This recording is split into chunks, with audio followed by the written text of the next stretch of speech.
Talking about getting involved in action, action, action. Petitioning is action, and then we're going to transfer over here to our main conversation is our community garden. Do you want to get us started on that, Mark? How about our garden is different?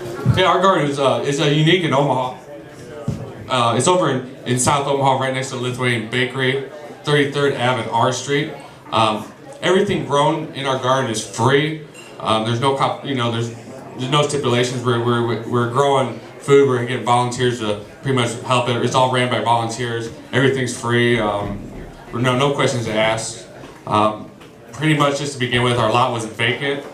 We found it on a city website. Basically, somebody didn't pay their taxes in on the house because the house actually blew up. Nobody really owned the lot, but the house blew up. There was debris in this empty corner lot. Just a beautiful lot in this beautiful neighborhood, right across from the Lithuanian Bakery. Beautiful. So we acquired the land. We applied for grants. We did all kinds of stuff to get this going. I'm gonna turn this over here and let her keep going.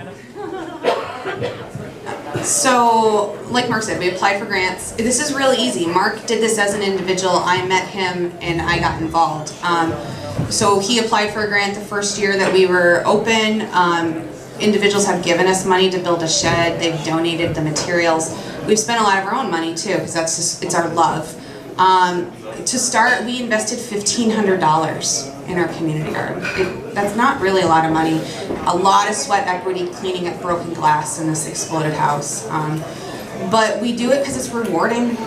This is the action that we're talking about. When we put our petition up there at our community garden, so people stop and sign, they get involved, they talk, they want to know what's happening. This is the community that we're talking about. It piques curiosity. So I encourage you to start thinking about how to pique curiosity and get people involved. Because that's how we build a movement. We can talk and talk and talk all day, but we need to show them we're acting as well. So we're 3 years old. Do you want to tell them what we've done in the past 3 years in our community garden? Yeah, in the past 3 years, other than physical things, we've planted 40 trees. We just planted a few the other day on Arbor Day, a few new ones. We've built 10 raised vegetable beds, and we're changing those out all the time. We built a nice shed out there. We built a beautiful walkway and benches. We put flowers and perennials. So we've done a lot of work. I said at the beginning, I really want to see what this looks like on year 5, because we're in the middle of it.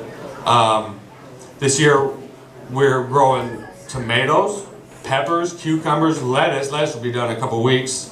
We have apple trees, berries. We're growing lots of different things. We're actually building a driveway / community spot up there with kind of a partial shelter up there. We're building new signs up there to let everybody know the food is free. No stipulations there. Actually, we consider people volunteering. They're picking the food to take home to feed. We consider them volunteers actually, because they're getting rid of all the food. We're building a water catching system onto our garden, and we're putting some solar panels up there too. We're really excited about the water catching. And we have to show people how to do it. We have to show an example. Oh yeah, and I don't know if people seen it yesterday, but we're breeding giant sunflowers up there. They're like mammoth sunflowers, and you might start seeing them around town because we've been dropping them, digging up holes all over town in spots they should have been taken care of. And you might see some beautiful sunflowers around town that all came from our garden. We want to talk about the Asian beetles, man. We're all organic. I'm gonna let Krystal talk about this. So people have mentioned this briefly throughout the day about the chemicals. We have a major issue. We're across the street from a cemetery that uses a lot of chemicals to keep their grounds nice. And Asian beetles have attacked Nebraska.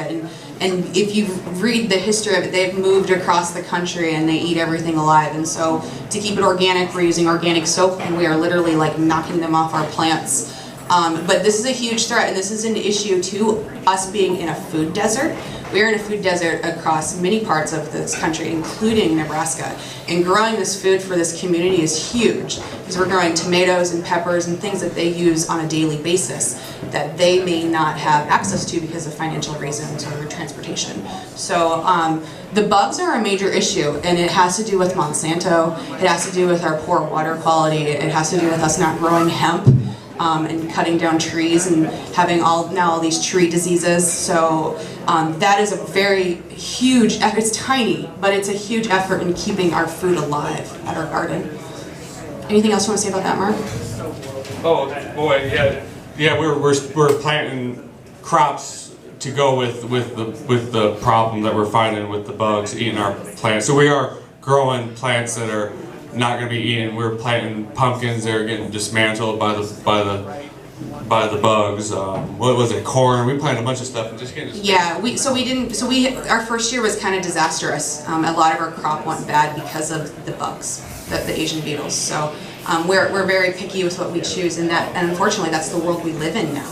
We don't have access to all the qualities of food that we used to. Like the squashes get destroyed. A lot of different things get destroyed. The pumpkins, the squashes, the corn. But anyways, the neighborhood is thrilled. I'm moving on. The neighborhood is thrilled we moved in. Like I said, we're right across the street from the Lithuanian bakery. They went and put up a beautiful mural on their side wall after we moved in and started fixing up the neighborhood. The 5 adjoining houses to this lot is totally cleaned up. They put new roofs, new siding. They fixed up their houses. They look like junk. The neighborhood looked like junk. If you go over there now, it looks like a place you want to live. It's great. The neighbors all wave to us. They honk. They come by. We see a variety of people, and we've been getting people involved, and people again talking in the neighborhoods.